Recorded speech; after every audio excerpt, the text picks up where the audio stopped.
Well, your favorite band of misfits is back. This is Woodworking is Bullshit, your favorite show about creativity, design, philosophy. It's all about why we do what we do and not how we do what we do. I'm your host, Paul Jasper of Copper Pig Woodworking, and across the way, I got my boy Eric, fine furniture maker and content creator. Them golden pipes of Boston still flowing easily, baby. It sounded beautiful. And today with us on the show, this is a special show. This is not our typical by any means. Today on the show, we have a friend of ours who wrote his second book. I think a lot of you will know him. He has a PhD in horticultural biology. He's been CEO of a vineyard for many years. He is, here's the giveaway, a canoe builder. Perhaps, the handsomest man this side of a canoe. A canoe builder who sold what is perhaps the most expensive canoe in the history of the world. And also now, with his most recent reinvention, professor of practice in the Dyson School of Applied Economics at Cornell, and one of 2 Emmy winners on today's show. Please welcome Dr. Trent Preszler. Thanks for having me. Wow, that was quite an introduction. Yeah, you see how that works, right? Is like he's like PhD in blah blah blah, something about vacuums and horticulture, and he's like, and also like Eric's still fucking here. You know, like that's. He's like Eric's got nice tattoos. I didn't say that. Trent, Paul, and I were I mean, you two were literally some of my oldest friends on Instagram, on the interwebs. Like we started talking, what was it, 2018? I think we were in a group pod together, started hanging, and some of the earliest friends from the internet that I met in real life. Mm-hmm. I think it was right after the era of like don't meet strangers online. And then we all were just like, fuck it. We'll just like hang out, go party together. Oh, I saw Trent right after COVID, after we got our first COVID vaccinations. That's right. That April, I took an East Coast road trip, and Trent, you were one of my earliest stops ever. Yeah. Well, we met back in the glory days when Instagram was still Instagram. Yeah, when it was decent. When it wasn't a pay-for-play advertising platform for content creators, but. That's not the topic of our conversation. No, it's not. It's not. So, Trent, you have this new book, and it's called Evergreen, and I've read it, just so the audience knows. I come in fully loaded. I know exactly. This book it was an unexpected. Let's say I didn't expect to learn as much as I did. I thought I knew about trees, and I thought I knew a lot about trees, and it turns out I don't. And it was phenomenal. Like, I just kept texting Trent as I read this thing. Every few days, I would text him a few like incredulous text messages, like, "That really happened? What are you like? Seriously? What?" And Trent would be like, "You just hold on to your little britches because it gets better." So today, what I'd like to do is kind of pick Trent's brain and go through chronologically, because I think the book follows chronologically about the history of the evergreen tree, and there are so many things, and I know this for a fact. You, as a listening audience, there is so much you don't know about the evergreen tree throughout history. It will blow your freaking mind. So let's get into it. So, Trent, just to begin with, why did you even think about writing this book in the first place? Like, what precipitated this? Well, there's 2 things. So first of all, I like writing the type of book that I enjoy reading.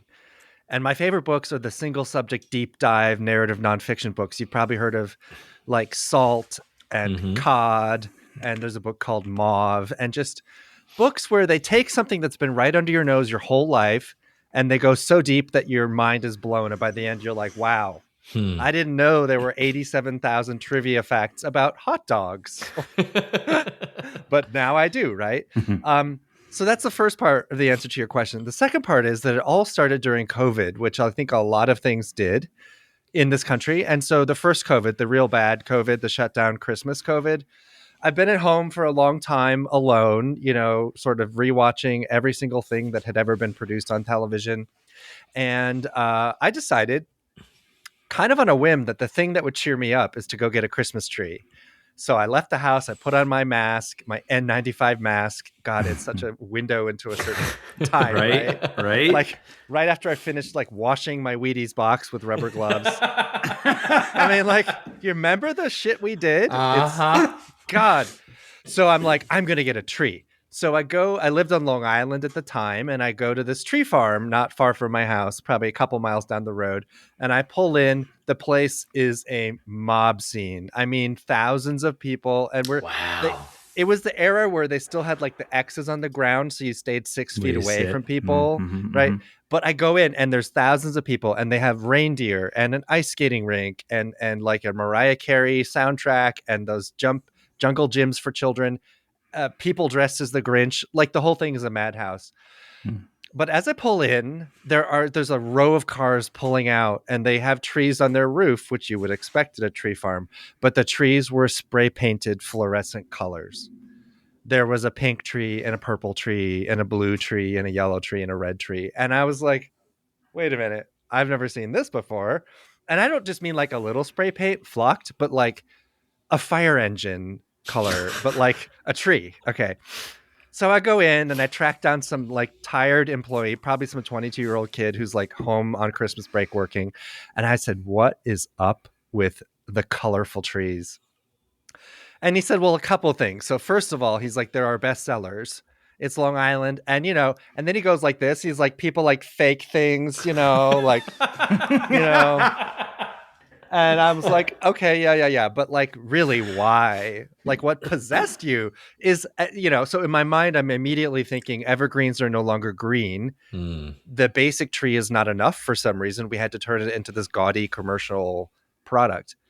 And he said, well, we first got green paint to start painting our trees green because we couldn't keep them alive. Wild. With these droughts we've been having and heat waves and climate change, by the time Christmas comes around, our trees have blotches. There's like yellow and rust-colored blotches. And heaven forbid a tree actually have some inconsistencies in it. Right? Yeah. And look like a tree. Yeah. And it's just like you go into a grocery store and you don't buy the bruised apple. Sure. Right? And so Americans apparently don't like Christmas trees unless they're perfect. So he said we started painting them green to counter the effects of climate. And then we were like, well, let's get the paint in different colors. And we started trying that out. And now they're our best sellers. And in that moment, this is the long answer to your question. I said to myself, I have to write a book about this. About orange Christmas trees? All right. I said, this is outrageous. Yeah. Like, Christmas trees are the most sacred tradition for many people. I grew up with them in my family. And I didn't realize how far we had gone down the commercialist path with evergreens. And that started the journey to write this book. What an event to start you. Like, basically incredulity and outrage, basically. Yeah. Oh yeah. Right. Completely. So like this book is a long rage tweet? Is that what I'm hearing? It's 220 pages of rage tweet. Yeah. All right. So Trent, so what surprised me is your book starts like in the dinosaur, like describe, I mean, after the prologue, you kind of like the very first timeline piece, and I wasn't expecting this, was looking at the role of the evergreen in the, what is the Denisovian period? What was it? It's 385 million years ago in the Devonian period. Devonian period, yes. Yeah, so I started out after the prologue and kind of getting people in. I shared a couple sentimental memories of cutting down trees with my dad as a kid. Then I made a decision early on with my editor that the book had to be chronological. It was the only way we could logically organize all these ideas. It makes so much sense. Yeah. Because the research is very dense, and I was weaving together a really complicated narrative. So I said, originally I kind of started out with the Pilgrims coming to America. And then I made some offhand comment in a meeting with my editor about the original Christmas trees. And she was like, wait, what? there were prehistoric Christmas trees. No. Now the book needs to start then. So we dropped the reader 385 million years ago. Archaeopteris. It was the original Christmas tree. It was the proto-gymnosperm, or the precursor to all of our modern trees. And it's found in the fossil record with the dinosaurs. And it looked kind of like a top-heavy Christmas tree, where like the upper fronds were Christmas-y, like big fern-like fronds. And it was massive. These things would grow root systems that were like 80 feet deep, and they dominated the Earth's surface. Damn. In a time when there really wasn't much else except, dinosaurs, much plant life. But here's the funny thing. They all died all at the same time in these, volcanic eruptions or asteroids that hit or whatever it was. And when they died, they collapsed into these oxygen-deprived swamps, which then over millions of years compressed and compressed and compressed and became coal. So even when we power modern civilization with burning coal, we are burning fossilized Christmas trees. I can't. That was the very first moment already. Like the very first part of the book that I was like, so let me get this straight. We have a climate problem now with too much carbon, right? Yeah. And that carbon is us unleashing what was squirreled away 300 million years in the form of the very first evergreen tree. Yes, correct. We're basically we're digging up and reversing what happened in the Devonian now. But yes, what a profound irony is that? I know. Like Trent, again, that was the first, and I was like, oh shit, this book, like that kind of set the tone for me. Like this book is going to flip. Is really going to flip everything I think I know about. Turn it on its head, right? Yes. So the next part, Trent, that really I found surprising was like, if we could fast forward now to, let's say, ancient Greek and Rome. Okay. Yeah. Sure. You blew my mind yet again when you made the case quite correctly, and had never occurred to me that like we see the Parthenon, we see all these like ruins of amazing old buildings, and you make the case that they were all supported by wood, and now the wood's all gone, and I was like, what? Holy shit! That like that never occurred to me that they would have these huge elaborate wooden structures. Can you tell us more about what you found? Yeah, sure. You go down the list: the Parthenon, the Acropolis, the Colosseum. You walk around today, modern Greece, modern Italy, and Rome. You look at ruins, and you see marble, you see stone, and every single person that goes to Greece and Italy thinks that ancient buildings were made out of stone. In fact, the primary material used in their construction was wood. And like the Parthenon had a huge timber beam, cross beam span roof, right? It all rots. It all rotted away. So the only thing we see left is the rock and the stone. But in fact, they were made with wood. And even the Great Pyramids of Giza, the pyramids are made of stone, but there were millions and millions of pines cut to make the sleds and the levers and the pulleys to be able to make those. So wood, kind of as it decomposes, it becomes historically like this ghost material where we don't see its presence, but in fact it underpinned everything. And the Roman Empire, there are all these speculations, and a lot of people know a lot more about it than I do. I'm not a Greek or a Roman scholar, but it didn't necessarily end because of political strife. Rome collapsed because they ran out of trees. They cut down every pine and the whole spine of the Apennine Mountains, and then Caesar had to march his legions through North Africa and Europe trying to find more trees. They had to make armaments and shields and swords. And how do you do that? Well, you smelt metal. How do you smelt metal? With fire. And what do you burn? Wood. And they kept running out of wood, so they had to conquer new nations to get more wood. I don't even know what to say. Like, Eric, did you know that? I didn't know that. It's a wild statement, just like Rome fell because they cut down all the trees, period. That's a really interesting statement. And the history nerd in me, the kid with a religious history degree wants to sit here for the next 45 minutes to talk about that, because that's a really interesting fact and how the socio-political ramifications. But it's not surprising to me. Like, the world runs on resource collection, right? Like that's how we build empires. And so it's not surprising to me if you're building your greatest monuments, and they were all mostly, to your point, made of wood and kind of faced with marble, if you will, or maybe a mix of stone and wood. And you run out of those resources, of course your empire is going to collapse. That's not surprising. Right. Well, empire building. Sorry, go ahead, Paul, because I think this is a great segue. Well, Trent, it just to kind of sum up on that, it's like ancient Rome and Greece were built like these invisible empires based on wood, and we don't really think about that today. That was literally the first time anyone had ever brought to my attention the importance of wood in these ancient empires. Yeah. Well, that also feels a lot like we've had this conversation on the pod before about like what's the word we use? Like the bias of like everything used to be more ornate, right? And that's a bias of the things that get into museums because wealthy people commission them, so they're more ornate. And the things that the common person usually held in their possession were functional and made of wood, and then those decompose over time. So it's not surprising that like you walk around Rome or Greece or wherever and you see everything's made of stone. You go like, well, yeah, the ancient world was just made of stone. That makes total sense. Your point about the difference between class and wealth too. There's a story I remember when I was a PhD student in horticulture about tomatoes. And in ancient times, people thought tomatoes were poisonous, the rich ruling class, because they were eating them off of lead plates. But people sort of lower down on the economic ladder were using wooden plates, and they loved tomatoes.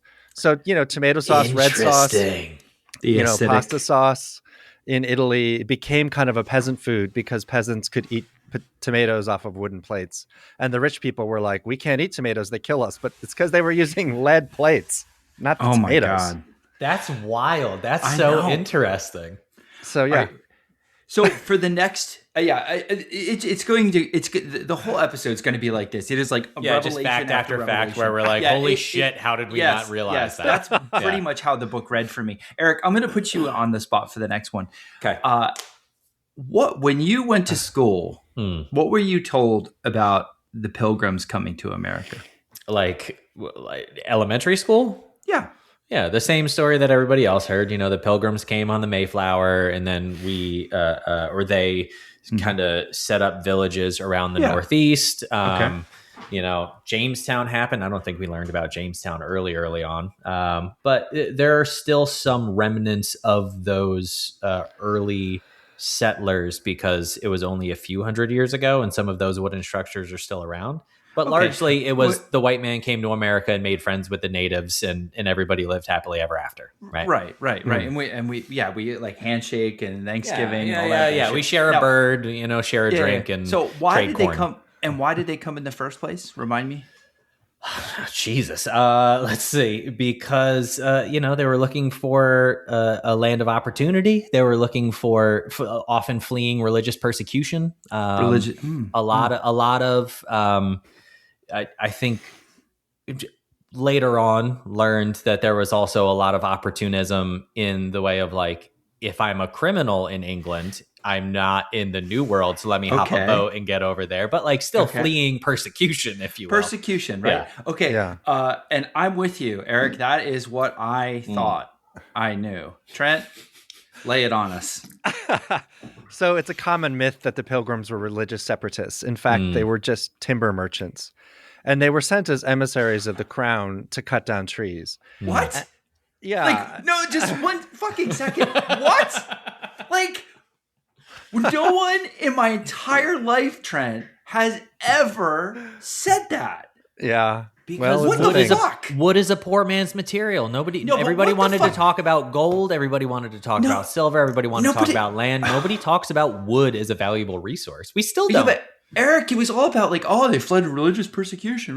Sure, there was some of that. And no, it's not even true. I'm sure there was at least a handful of people who were like, I'm going to get murdered for being a Protestant. Let me go to this place where apparently they already escaped religious persecution 10 years before they came over. I'm sure that the 0.5% of people who actually did that, those are the people that we paint the story around. Trent, keep going. Okay, so by the 15th century, almost every single tree had been cut down across the English countryside. Sure. And we go around England today, we see sheep's meadows, and we think, oh, it's a lovely prairie grass country. The entire island was covered in trees, right? Mm-hmm. But they cut every single thing down. And then they ran into a very serious problem because the Royal Navy needed masts for their ships, for their battleships. They were blockaded from cutting trees in the Alps and in the Baltics. And so they were very desperate. And they heard through early exploration that the coasts of North America were just covered in old growth eastern white pines. So they commissioned several ships, including the famed Mayflower, to head on over with the express mission of cutting down trees to ship them back to England. Real question, just on a functional level. How does one cut down massive virgin growth trees, put them on a ship, and carry them across a fucking ocean? Well, how does that happen? It's very difficult, but they enslaved almost 2 million Native Americans to get the job done. For about a 200-year period, Native Americans formed the backbone of the timber labor force in the Northeast. So the whole Thanksgiving mythology is also completely fabricated. Sure. They were, in fact, murdering them and enslaving them by the million. And but how do you cut them down? And I detail that in great length in my book because it defies all logic. I can't even believe that they did it, but they were just using axes and oxens. And if the tree wasn't growing within 20 miles of a waterway, they had to leave it because it was just too far to drag it to the waterway. Now, here's where the real tension happened and why the American Revolution started with a pine tree riot and not with the Boston Tea Party. Yes, full stop. This is going to be my favorite sentence of the podcast. Go ahead. Okay, let's go. So the king said, I hereby declare that we own all the pines that are over 24 inches wide in the New World. So all the colonists were like, all right, well, fuck you. We're going to cut down all the trees that are 23 inches wide. Amazing. And so if you look today in many pre-colonial homes in New England, they have the wide pine plank flooring. Mm-hmm. If you measure them, many of those planks are 23 inches wide. Fucking amazing. I love pettiness. Right? So they were like, a big F you to the king. And then the monarchy was like, well, no, now we've declared that we own all the pines. You have to stop cutting everything. Now, the problem here was that the colonists were making big money off of timber stores, not mass trees. So they were cutting smaller pines, milling them into planks for construction and home building, and a million other purposes, especially firewood. But there were only these monarch trees, the old growths that were good for ships' masts. And they didn't want to cut those because they made no money on it. It was terribly hard work and whatever. So the king sent his royal surveyor of the woods over to kind of ride around on a horse around New England and say, we own all these trees. And he stopped for a beer in the Ware Tavern, in the Pine Tree Tavern in Ware, New Hampshire. And he was just having a lovely bowl of porridge or whatever the hell they ate back then. Gruel.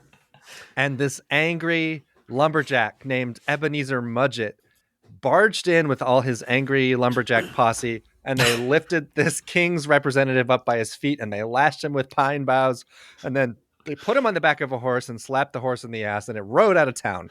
And this became legend. This was the beginning of the American Revolutionary War. And it inspired the Boston Tea Party, which didn't happen until a year later. Fucking copycats. Boston's always out here trying to claim the goddamn glory. Go Patriots.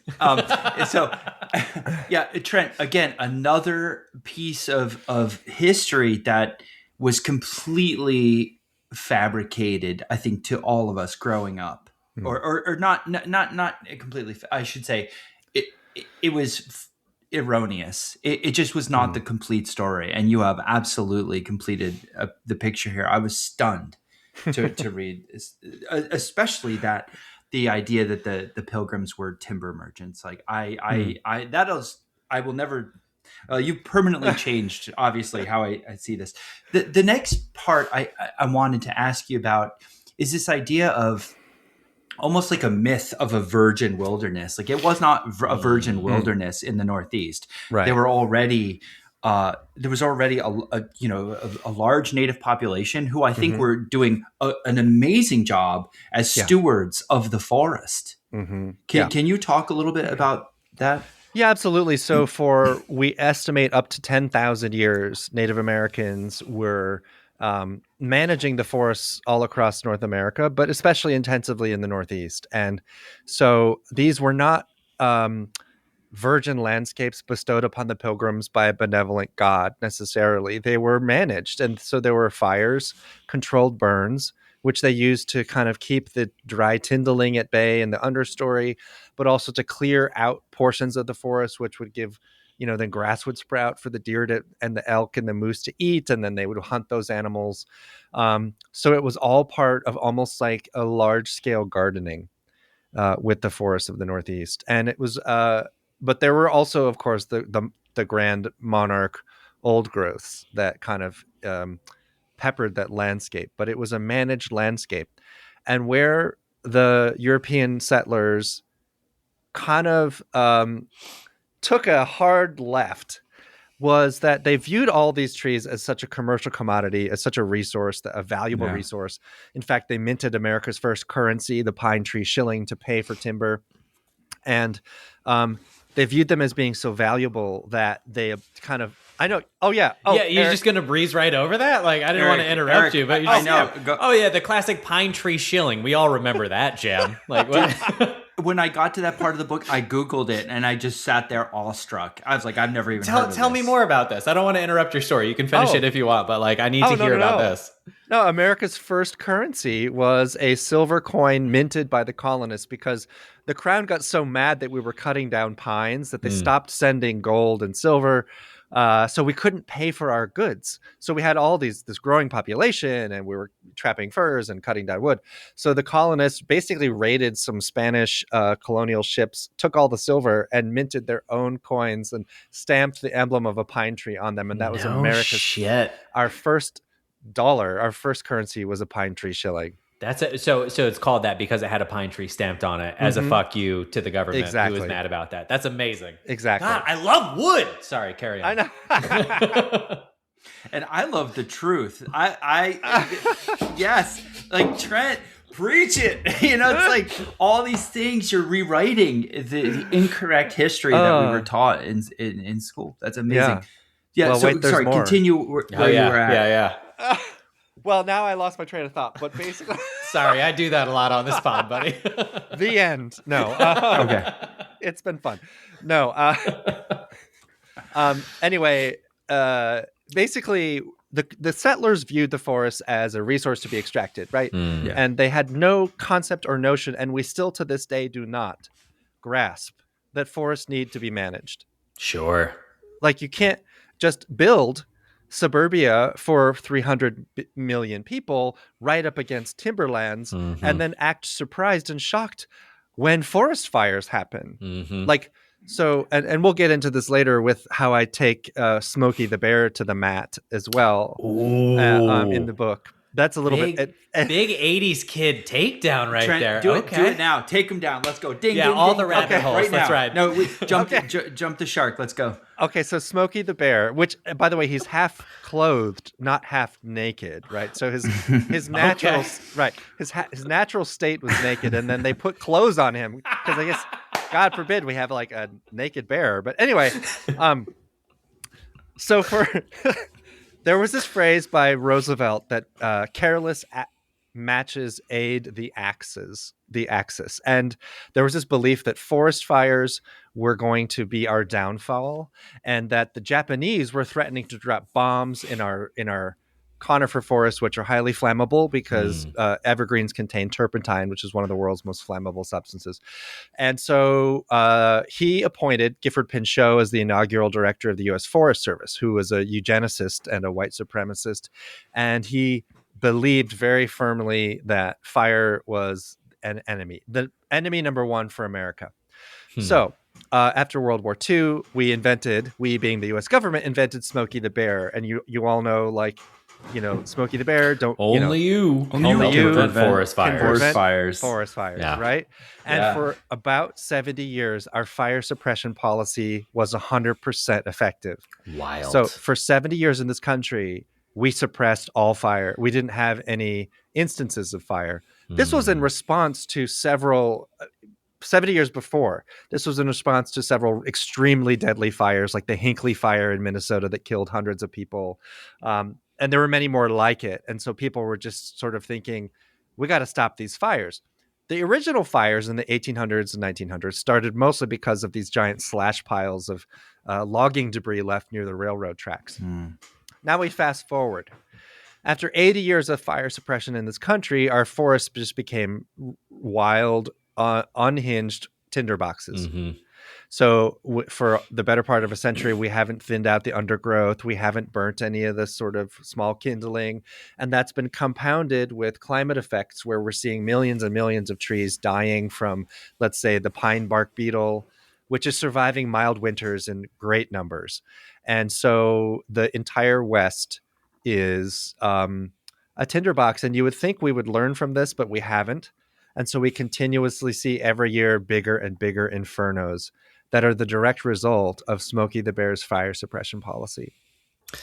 This is such an interesting, like, ethical question, right? Like we can wade into these ethical waters a little bit. I'm curious about it because on the one hand, you can, or I should speak from the first perspective. I can see the logical conclusion that they came to of, like, we've seen forest fires rage and hundreds of people die. And so fire equals bad. That's an emotional response. That's a primitive response. I get that.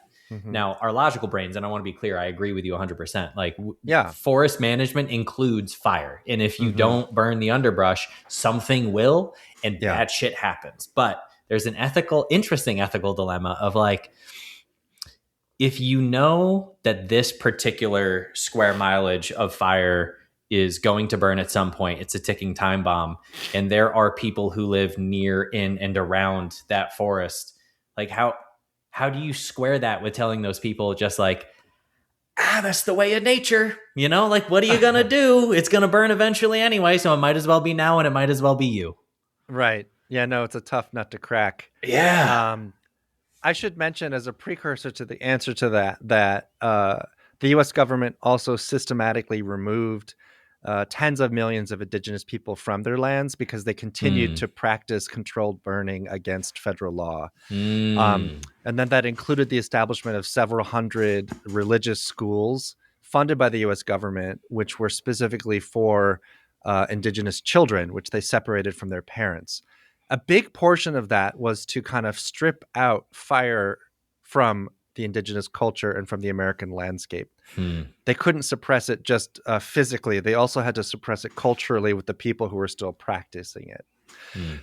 So it's a difficult subject. And how do you tell somebody that just bought their, $3 million house in Malibu that, hey, I have a crystal ball and Malibu is going to burn to the ground. It's going to happen eventually. Right. And it did this year. Right. Yeah. I even have data from just this year. This year's fire in Los Angeles was the most expensive natural disaster in human history. And these are really tough questions. Yeah. Sorry. I didn't mean to, like, put you, like, I'm not asking you for the ethical answer. Like, it's it's an interesting ethical dilemma. Like, even if you take the kind of capitalist approach out of it, like, let's say they are native lands and they haven't been managed over time because they're complying with U.S. policy. Then it's like, okay, so now you're fucking over all of the natives that are living on this land. Yeah. And how do we, this is a question that I am not smart enough to know the answer to. It's just an interesting ethical dilemma when you're talking about a subject this broad. It is hard. And, it's not helped by the fact that in the last couple of years, there have been well over 5,000 Forest Service employees that were furloughed or laid off as part of the government efficiency programs. So we don't, honestly, if you drive around Colorado, which I did a couple of weeks ago, there's just entire mountainsides of dead trees, just like millions of acres of dead trees. And we have no logging infrastructure to take care of any of it. Yeah. Paul. Well, yeah, sorry. To be continued. I don't know what the answer to any of this is either. I don't think any of us do. I mean, maybe there's some people who have some ideas about a solution, but obviously a solution is complex. Can I ask one more question? And if this comes up later on in the discussion in the book, we can put it aside until then. But I'm wondering about, I think it's the sequoia that requires fire in order to reproduce. Yeah. Do you touch on that at all? I do, yeah. In fact, it's a theme in the book that almost all evergreens, there's over 100 species that actually require fire. Fire, once the resin heats up above 138 degrees, it melts and the cones burst and the seeds come out. So they are built to burn. Yep. They need to burn. They have to burn. And, even the conical shape of a Christmas tree is in part designed so that snow kind of falls off and to capture light from the side in the northern climates. But it helps with burning. So they have more branches at the bottom by the ground because fire can wick up from the ground. Like that's why they're shaped the way they are. So they need to burn. We need them to burn. Fascinating, literally fascinating. I didn't know that either, Trent, about seeds being released above a certain temperature. I was completely ignorant to that too. So all of this fire discussion started with our point about the Native American populations controlling the forest and being good stewards until the European colonists came and basically just took what they wanted and dysregulated everything. And that brings us down to continuing on from there, that brings us to the time of slavery and the thought of cotton plantations. And I think all of us are familiar with cotton plantations. But Trent, again, you opened my eyes to the fact that slaves were used to cut vast swaths of forest before there was the land for a plantation. Can you tell us more about that? Yeah. So if you were a white landowner and you just, you had this land, you couldn't just plant cotton. First, you had to cut the trees down because the entire Deep South was heavily wooded. And timber extraction, especially evergreens and the longleaf pine, really supercharged slavery in the antebellum South. And so there was a practice of the day called log it and flog it. And they would bring their workforce in, cut down the pines, all the trees, not just pines, oaks and everything else, cypress, process it for shingles, lumber, everything else, ship it out. And then they could turn a profit a second time, either by selling the land or planting cotton on the land. And timber extraction was, for a large chunk of American history in the Deep South, more valuable on a per acre basis than cotton growing. And it's part of, there is a motif in the book, really, of how I draw parallels of human suffering and human exploitation in every region of our country. And it followed the exploitation of the evergreen. It did. Yes. Yeah. Northeast down to the south, start going west across the middle of, and then all the way to the West Coast. Yes. And it's like exploitation of the resource was hand in hand with exploitation, just like you said, of the humans used to cut it. Yeah. I just couldn't believe it. I never really imagined, I never for a minute thought about slavery having anything to do with wood and cutting down of trees. There was a huge timber cutting enterprise. And even before the African slave trade, for hundreds of years, there was a Spanish colonial slave trade in the Deep South, and they were shipping barrels, like rum barrels and oak staves and shingles, to Caribbean nations who by and large didn't have their own lumber mills. They would fell entire logs and ship them to be processed back in the mainland US and then ship the parts and pieces back. Massive business, huge industry. So two more things, Trent, about the whole slave piece in the southern United States, which is, you opened my eyes to how dangerous it was for them to be cutting these trees down, and this whole idea of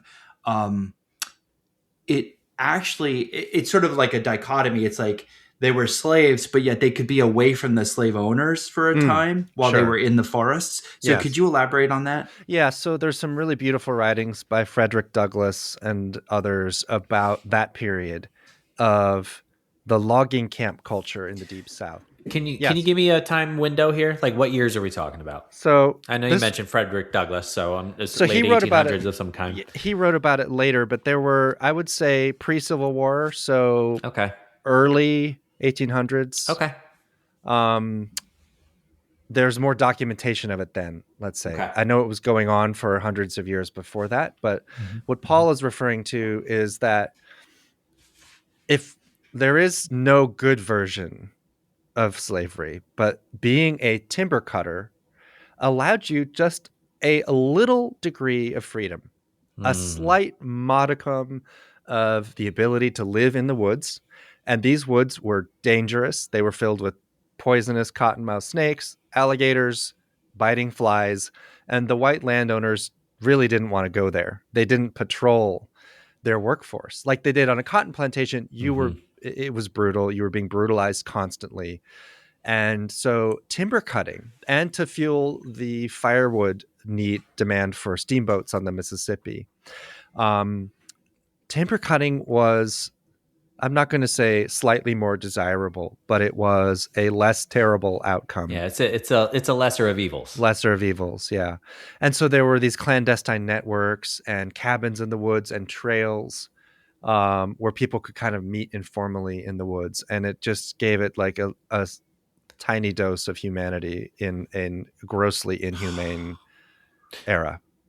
This could be entirely unrelated and entirely off base, but I've heard tale of communities of enslaved folks or formerly enslaved folks in the swamplands and woods in the South, and like is this where that stemmed out of? Yes, like absolutely. It's a logging community, and then they just like find places to hide and build communities. Yes, yeah, Wild. yeah, and not just and not just logging, but also turpentine extraction from the pines. And we needed lots of turpentine. It was a burning fuel, a burning fluid. When whale oil became really expensive, the discovery of turpentine kind of saved the whales from extinction. But it also led to the eradication of 99.99% of all Pinus palustris trees on the continent, from North Carolina all the way to the piney woods of Texas. And that was all fueled by enslaved laborers as well. Oh my God. Yeah. So Trent, that was I remember that being a tough chapter. It was kind of a gut punch, honestly, but I'd rather know the truth than to not know it at all. So that was a phenomenal chapter you wrote. Thank you. Really hit hard. Thank you. That was then not that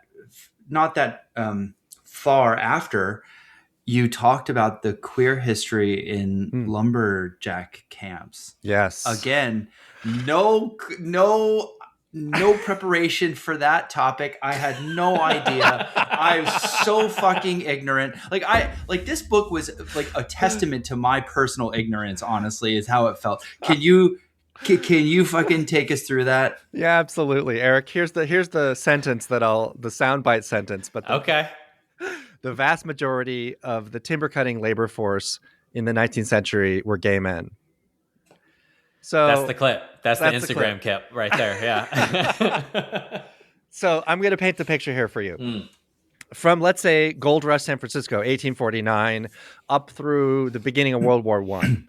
So roughly 60, 70 years. That was a period of time of enormous timber extraction, especially in the sequoia and redwood groves of California and in the Sierra Nevada. And it was also at that time the most dangerous profession on earth, and still is. But especially in that era, if you were a logger and you worked a 10-year career in the woods, you stood a 50-50 chance of dying. And the death always usually came by being smushed by a falling tree. Sure. It's not very imaginative, but these were like kind of like wartime battlefield type injuries, like gruesome, horrible things. And so there were two things happening simultaneously. The timber barons desperately needed a transient, dispensable, invisible labor force where no one would really care if they were killed in great number. On the other hand, in that period of American history, the word homosexuality did not exist in the English language until like the 1930s. And it was illegal in every sense of the word to even have a hint or a whiff of what they called lewd and lascivious behavior, which was defined by the infamous Comstock Act. If you were suspected of any sort of homosexual behavior, you could be tens of thousands of men were forcibly castrated and sterilized. Oregon was the worst. They sterilized, I forget the exact number, but tens of thousands of suspected homosexuals. Jesus. You could be put in jail. You could be put in a mental institution. And most significantly, you were forbidden by law from holding employment. So your choices were this. You either could live a life of fear and shame and secrecy and just fake your way through to try to have a job and a life, or go on the road and try to find something.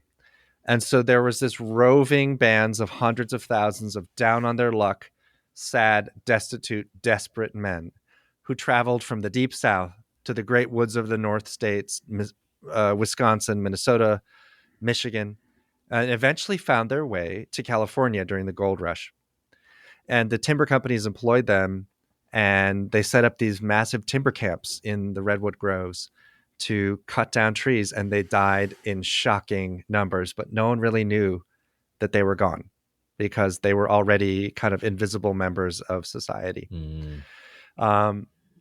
Look, as a gay man, I didn't even know this story until I started researching this book. And I was digging through these photo archives at Stanford Library about the redwood logging frenzy of the late 1800s, and noticed I found all these photos of men holding hands, and there were these cowboy stag dances, and kind of just, I was like, wait, what's going on?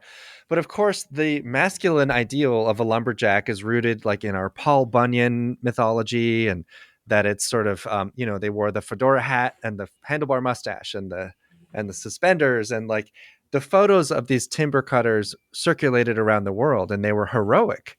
They were iconic, that these butch dudes out in the woods were cutting down these trees that were 30 feet wide. But there's also a sort of a there's a fatal twist here, but also I think sometimes a bit of a humorous twist, because it's now been fetishized, at least in gay culture. I don't know what you dress up as for Halloween, Eric, but have you ever dressed as a lumberjack? I think I did. This is a thought that I had 2 mornings ago. I opened my closet and I had to go out, not to the shop, but just go out in the world. And the literal question that ran through my head was, do I wear a work flannel or a formal flannel? And that's my closet. So I feel like I cosplay as a lumberjack most days by accident. I love that. Well, I always think it must be Halloween must be the scariest night of the year for trees, because they're there's all these gay men running around dressed as lumberjacks, and oh my God, they're going to take to the forest and cut us down, and this is it. But sure enough, everyone wakes up on November 1st, and the birds are chirping, and the sun rises on a landscape where anyway. So this is a time period that predates even the term homosexual. So I imagine it also predates the term bear. It does. Yes, and twink. Twink didn't exist. And certainly there were no twonks of that era. But wait, I don't know what a twonk is. What is that? Oh, a twonk is a muscular twink. A hunky, man, I'm learning twink. So much on this show tonight. I just learned what a twink was about a month ago. Gay friends of mine, their son is gay, and they're like, he's a twink, and I was like, what's a twink? Well, then there's otters, and there's a whole thing. But this is for the after show. This is the after show we're going in now. Anyway, if I could wrap a bow on the whole gay thing for you, yeah, please, for your listeners. I built canoes. I've been a woodworker for a while. I've myself been challenged about this hyper masculine ideal of being a woodworker.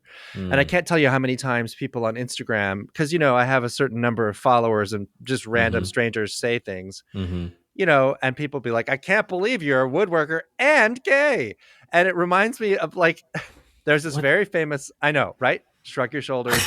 Are we not allowed to be? Yeah. Is it just? Okay. I don't understand how those two things are mutually exclusive. Yeah, right? Yeah. But people put these notions on you of how they think you should live or exist in this world when you're not fitting the typical straight white male, thing, right? Yeah. And this is sort of just a thing that I face on a daily basis where it's like, oh, that's funny. You're not a hairdresser. Like, and it's just like, okay, fuck you. Right. But so the interesting thing is that this carried through into the 1930s and the Dust Bowl. So after, about the Dust Bowl, terrible dust storms, all the topsoil in the Midwest blew away. As part of the deal, Franklin Delano Roosevelt started the Civilian Conservation Corps. One of their charters was he set up hundreds of camps around the U.S. of men to plant trees around the Midwest. And it was the last gasp of the queer, heavy kind of timber camp culture before the U.S. government shut it all down. But they had a newspaper even called Happy Days, which you can look up on the internet. Really? Yeah. This Civilian Conservation Corps was staffed primarily by queer and down low closeted men who needed work. And there was no other place in society where they could work safely except in these remote parts of the country where they were kind of safe from prying eyes. And in writing this, I felt like what I didn't realize I was lacking, and what I think most LGBT people don't realize they're lacking, is any kind of consistent notion of ourselves in the historical record. Like, you're growing up and you're like, well, I didn't know I could be a woodworker, because you're certainly never told that, like, oh, there's a guy, he's a woodworker and he's gay, or a Supreme Court justice, or a president, or you name it, right? So I do feel like the book offers an unexpected and important addition to scholarship in the field of just queer awareness and queer study and queer life in America. And in fact, it's central to the economic prosperity and development of a young nation that desperately needed timber resources. Oh, yeah. Like, I've got goosebumps right now. Yeah, Eric, right? Is that like... Well, okay. So as you were closing out that argument, the thing that popped into my mind, and I hope this doesn't come off as like glib in any way, because I don't mean it to, but we started the conversation about the Pilgrims and the farce or the fallacy or whatever, the tale that we were taught as young people of like, this is a group of people who were fleeing persecution and coming to a place in the woods where they could kind of hide from society and build their own communities where they were safe and could live out their lives. And multiple times and in multiple communities, you've painted that picture. It just has happened from the American community to smaller groups that were running away into the woods, that were running away into the swamplands, that were running away into these sometimes government sanctioned enterprises, because they were fleeing the persecution that was bestowed upon them by the American government. It's just, I don't know. I see. It's distressing. And but forests, especially evergreen forests, have always been a place of refuge. And even the Latin word foris, Foris, it was an English term for an outdoor area set aside for hunting. And it was kind of meant to be a prescribed area where you would go for a certain type of activity, where it wasn't just wild, but it was like a forest was defined and bounded. And I think you're right. That's an interesting through line through American history, that we've retreated. Persecuted groups have retreated into the woods for safety. Yeah. Wow. Eric, very, very good. Wow. Really. Awesome observation. I didn't put that together, but once you started saying it, I was like, oh my God, that's exactly what happened.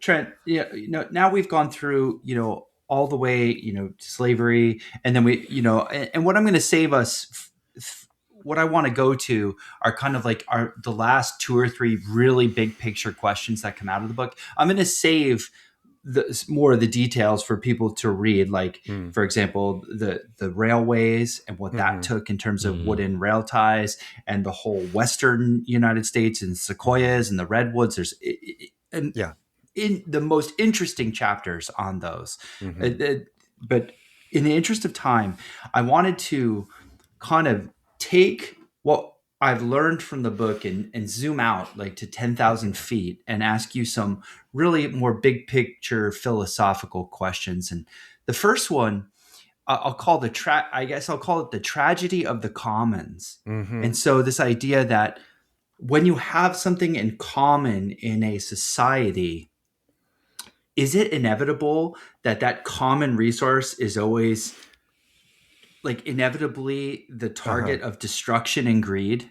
Yes, and it's an economic principle that's been documented throughout history. And there's actually a whole chapter in the book called The Tragedy of the Commons, and I trace it from the Greeks and the Romans to the English to today. We tend to use resources until they're gone. Mm. And there is no other stopping point, logically. You would think we'd be like, whoa, whoa, whoa, let's pump the brakes. But usually until it's absolutely necessary that we pump the brakes because we run out, we just keep going. And that happened with trees, where finally we got to the West Coast. We cut down all the Sitka spruces for airplanes in World War I. We cut down all the Douglas firs for plywood for armaments in World War II, including the boat that JFK was on when he was shot. And then we turned around, we faced back to the east, and we're like, well, it's all gone. Now what? Holy shit. And it goes that way with like fishing resources you see now, with the seas, open fishing areas just being plundered. And it's a human trait that this is what we do. Yeah, we're gluttons, man. Yeah. We can't help ourselves. Yeah. It seems like greed has no end to it in humans. Well, all right. Trent, that's a principle I had never come across really. I mean, I guess I knew it in the back of my brain because I'd seen it my whole life, but you really crystallized it and like put a finger on it for me in your book. The next question I have is about the worse is better revolution, right? You talk about how timber framing using these huge beams and nice mortise and tenon joinery has given way to tubifers and balloon framing, as it's called. And that was, that just took over, right? The worse is better. And I'm wondering, does that ideology, I was thinking about other examples of that, is that sort of a precursor to fast fashion or cheap disposable furniture with particle board today? Like, are these all incarnations of the same drive? I think so. And you hit on a great point. So when I did my book talk at Harvard Bookstore last week with Kevin O'Connor from This Old House, we talked about the worse is better phenomenon. And it's fascinating because timber framing homes are beautiful, but they require specialized labor. You have to cut all the joinery. It takes forever. They're gorgeous, but so impractical. And that led the huge growth in population in the U.S. We couldn't keep up. We couldn't build enough houses. So that led to dimensional lumber and 2x4s. And that was all rooted in evergreen timber. And it enabled the economic expansion of this country. It allowed everything to be scaled, basically, right? And then more to the point, your question about fast fashion, how do I get to that issue? Because it's tied a lot in with plastics as well. But it was part of a period of time in American history, especially, let's say, post-World War II to the present, or even just until the year 2000, where we saw this huge proliferation of wood and paper products.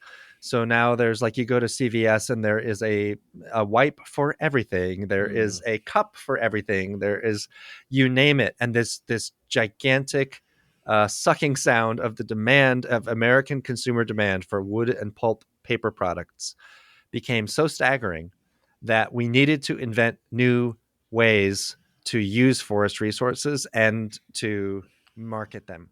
I'm not sure if this literally chronicles the rise of fast fashion, but when we invented, let's say, MDF, medium density fiberboard, and it became the staple of everything, including like that cabinet, that bookshelf behind Eric right now, like that's not solid wood, right? That's probably a timber coated. Yeah, I mean the large majority of it is she good. Yeah, right. And these are wood products that are infused with plastics and resins and all kinds of chemicals that make them basically a commercial product and no longer a natural product, right? Similar thing happened in fashion, though I'm not an expert in that field. But uh, one of the inspirations for me writing this book was another book I read called Unraveled by Maxine Badat. And she's a good friend of mine. And she followed the story of a pair of Levi's jeans from a store in Manhattan to the cotton farm in Texas to the cotton mill in China and the factory in Bangladesh where someone is paid 1 penny a day or per garment, right, to make this pair of jeans or this shirt. And she said, how have we arrived at a point where we're so disconnected from nature and so disconnected from the land and the things that we grow and the things that we make from them, that this is kind of just the acceptable part of our supply chain? And I see great parallels in timber and paper. And it's made its way to the Christmas tree itself. So I've racked my brain. Yeah, I know. Nice full circle. Well done. Yeah. Well Yeah. done. Okay. Okay, Christmas tree. If I may go there. Please. Yeah. Do I have your permission? Absolutely. Oh, go. Take it. I'm here for the ride, buddy. Listen. The Christmas tree, I've racked my brain. I can't think of anything else in American culture that occupies the space of being both mass production, commercial building product, industrial material, and sacred quasi-religious symbol. I can't, there is nothing else. I mean, I was thinking, well, maybe the Thanksgiving turkey or maybe the Easter bunny, but nothing compares. So evergreens, from the time when pagans dragged them inside and worshipped them as part of fertility rituals to the time when the Catholic Church refused to put up a Christmas tree until 1982 because they thought it was like a little Protestant pagan ritual. Those cute little Protestants with their ideas. Aren't they so cute? And, and now here we are today where even the Christmas tree itself, just a basic tree, is not enough. So timber framing wasn't enough. It wasn't fast enough. So we switched to dimensional lumber. Dimensional lumber wasn't enough. So then we invented MDF so we could build furniture and cabinets, right? That wasn't enough. So we went into veneers so we could put a sheath of wood on top of a plasticized product. At every step, every decade, basically, since World War II, we've come out with some new abomination on the original. And in building and construction and timber and craft, it's led us to the place where you can buy a piece of furniture at IKEA that's presumably wood. It looks like wood, but it's actually 95% plastic. And it's disposable and lasts about 7 years before people get rid of it. And the same thing happened with Christmas trees. So the real Christmas tree business peaked in the 80s. And when there were in 1985, there were 22,000 mom and pop Christmas tree farms in America. Today, there are only 3,000 left. Wow. And the entire national stockpile of Christmas trees could fit roughly in the 5 boroughs of New York City. Meanwhile, the imports of plastic Christmas trees from China have boomed and increased to about approaching a $4 billion industry. And I got to give them credit. The plastics industry, they successfully marketed and pigeonholed the decision to buy a real Christmas tree as being the environmentally bankrupt and morally deficient decision. I was going to ask your opinion on that, or if there's any stats about it. There are. I mean, I'd spend the last 30 pages of the book you will know my opinion about Christmas trees. All right, go buy the book, friends. Go do the thing. The book. But I just eviscerate the plastics industry because they bastardized the most pure and wholesome thing we've ever had, the most renewable resource that exists on this planet, evergreens. And they made them somehow be like a bad decision. No, instead, replace them with this plastic facsimile that will take 1,000 years to decompose, and we will eventually throw it away anyway. So the average lifespan of a fake Christmas tree is 7 years. It's the same as IKEA furniture. You know what's really funny is, and you don't have to speak on it because I want people to go buy the book. I'm going to get the book and I will read it, but there was 0% chance I was going to finish a 200-page book before this podcast because ADHD. But I did just see a TikTok, like literally last week, about some guy who was comparing the carbon footprint of a plastic tree to a real tree. And basically what his argument was, like, if you keep the plastic tree for 6 to 7 years as the standard lifespan is, then the carbon footprint is kind of a wash. And I was like, even if this is just my internal gut reaction, it was like, even if that is true, let's take that at face value. I have no way to know if that's true or not. To your point, Trent, then you have one tree that's going to take 1,000 years to decompose, maybe more, and another tree that's going to be gone in like 5 to 10. Like it's going to go back and put nutrients back in the soil, presuming, of course, that like it gets tossed in the woods somewhere and you don't live in a city like me where you throw it in the park and I don't know what the city does with it after. But, well, like it was just an interesting way to frame the argument of like, it all comes out in the wash. Right. I've seen that. I think I maybe have seen that video, and it's based on flawed logic, and it actually is totally inaccurate. I wish they would take it off the internet. What they don't talk about is two things. The first you mentioned, which is that the plastic tree takes 1,000 years to decompose, and microplastics are, I think, eventually going to kill us all. I don't know. They're finding microplastics in our blood and our semen and our breast milk. Babies are born today, and their first stool has microplastics in it. Jesus. So I don't know. I'm not an expert. In 50 years, I wonder if that's going to be like asbestos and lead. Yeah. But do we need more plastic things in this world that go in the landfill? I don't think we do. But the second flawed part about that argument is that let's say you do keep your fake Christmas tree for 10 years. That means that there are 10 years of real trees not being grown and cut and bought. And that has led to the bankruptcy of about 90% of America's Christmas tree farms, which are preserving open space and land. They're giving families jobs. They're providing habitat for wildlife.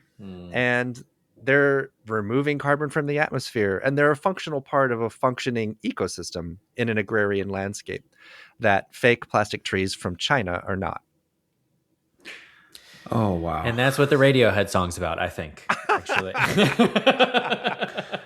think I have to press Paul. Yeah, I let out a lot of emotion.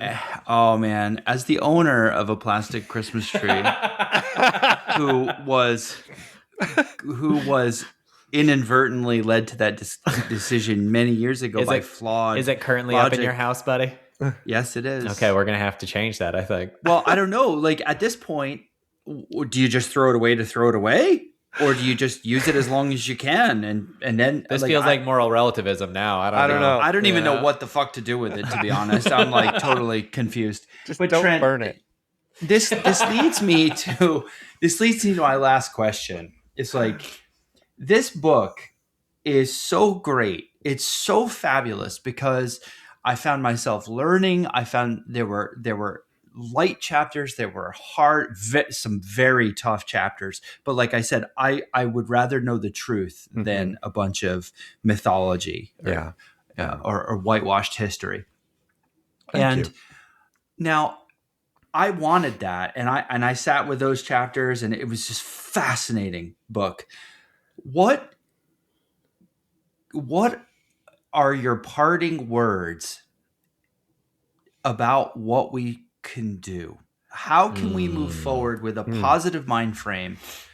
What can we do to make things better as end users? Plant a tree. Plant dozens of trees.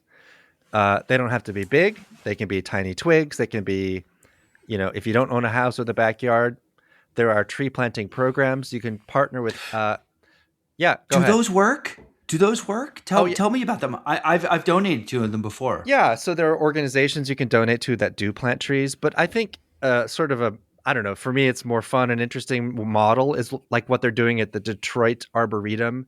You can go there and they give you a tree and they'll plant it with you.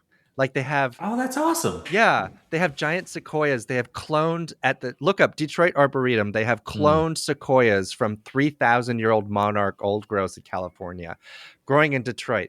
And you go there and you pay a little fee, you can give somebody a gift, and you can plant one of these giant sequoias. And it's a beautiful thing. So I do end the book on a note of hope and optimism about tree planting and the heroic efforts, especially among indigenous populations and people who are collecting seeds from these endangered evergreen species, sprouting them into little saplings and planting them by the millions across this country. And I do think that if you're looking for something that we can do, we could buy a real tree to support a local business. We could plant trees, and we can maintain some kind of optimism about the circularity of our purchasing decisions. And just understand, look, I live in this ecosystem too. I'm drinking out of a paper cup right now. I'm sitting out of a chair that's probably made with plasticized MDF plywood, right? Like, we're all part of this. There's no there's no no moral escaping it. there's no escaping, Yeah. right? Like, I'm part of it too. And but if I may also bring it back to my very first story about going to the Christmas tree farm and seeing the spray painted trees. Part of why I found that also so devastating was that as soon as you paint them, they're no longer biodegradable, because the paint they used was latex. And it was like, if we if we can just endeavor to find and use things that are natural, that are in their natural state, then an evergreen will do the most evergreen thing of all for us, and it will return to the earth. Oh, God damn. I was going to ask a question. Fuck it. That's the end of the podcast. Trent, that's it. Thank you so much for talking with us. This was thank you, buddy. Illuminating, fascinating. You are so brilliantly well-spoken. Thank you. Thank you. It's my pleasure. It's great seeing you both again. And go buy the goddamn book. Support this man so he can write another great book in the future. Oh, he's going to do that. Oh, I know. It's in the bones. Yeah. All right, everyone. I hope you enjoyed this special episode with Trent, a good friend of ours, both mine and Eric, for many years. In fact, a lot of our circle is really good friends with you, Trent. Thank you for being such a great community member and a wonderful author and now teacher, influencing not only our minds through your writing, but also the minds of the college students who attend your classes. A pleasure. Thanks for having me, guys. Bye, everyone. Bye.